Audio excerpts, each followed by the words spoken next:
রাস্তা থেকে পুকুরে গাড়ি, মৃতের সংখ্যা ৩। নিয়ন্ত্রণ হারিয়ে রাস্তার ধারে পুকুরে পড়ে গিয়ে একটি ছোট্ট গাড়ির ৩ জন যাত্রীর মৃত্যু হলো। আরও একজনের অবস্থা আশঙ্কাজনক, খুঁজে পাওয়া যাচ্ছে না দুর্ঘটনাগ্রস্ত গাড়ির চালককে। চাঞ্চল্যকর ঘটনাটি পূর্ব মেদিনীপুর জেলার তমলুক থানার শ্রীরামপুর এলাকায় ঘটেছে।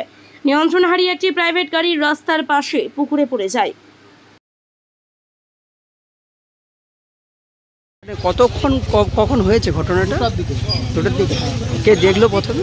একজন ফেরি করতে গিয়েছিল একজন নিয়ে, হ্যাঁ, সেই দেখে সবাইকে ডাকাডাকি করতে করতে এরা জলে ডুবে গেছে।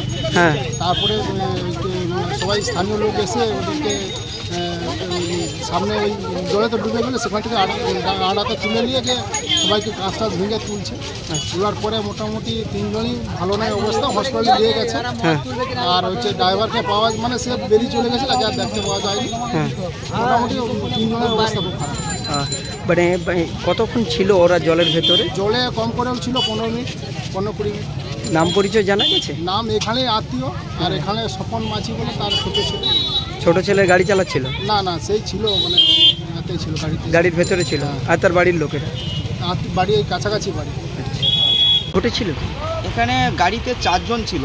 গাড়িটা শ্রীরামপুর থেকে দোমানির দিকে গাড়িটা চালিয়ে আসলো। গাড়ির প্রায় স্পিড ছিল 40 থেকে 50। তো 40 থেকে 50 ছিল। গাড়িটায় ব্রেক ফেল হোক বা যারা গাড়ি চালিয়েছিল তারা মদ্যপ অবস্থায় ছিল কিনা আমি বলতে পারবো না। তো ওরা গাড়িটা পুকুরের উপরে পড়ে যায়। গাড়ির ভিতরেই 4 জন ছিল। 4 জন থাকার ফলে গাড়িটা যখন পড়ে যায়, আমাদের এখানে স্থানীয় যারা ছেলেটেরাগুলো ছিল, ছেলেগুলো ওরা গাড়ির কাঁচ ভেঙে ওখান থেকে সবগুলোকে বার করার পরে সিভিককে খবর দেওয়া হয়। সিভিক থাকা অবস্থায় ওরা প্রাথমিক চিকিৎসা কেন্দ্রে ওদেরকে পাঠিয়ে দেওয়া হয়। এখন ওরা ভগবান নাই করুক, ওদের অন্য কোনো রকম জানা গেছে 2 জন মারা গেছে। এখন পর্যন্ত আমরা স্যাটিসফাইড নয় যে মারা গিয়েছে কি। ব্যুরো রিপোর্ট, এখন সংবাদ।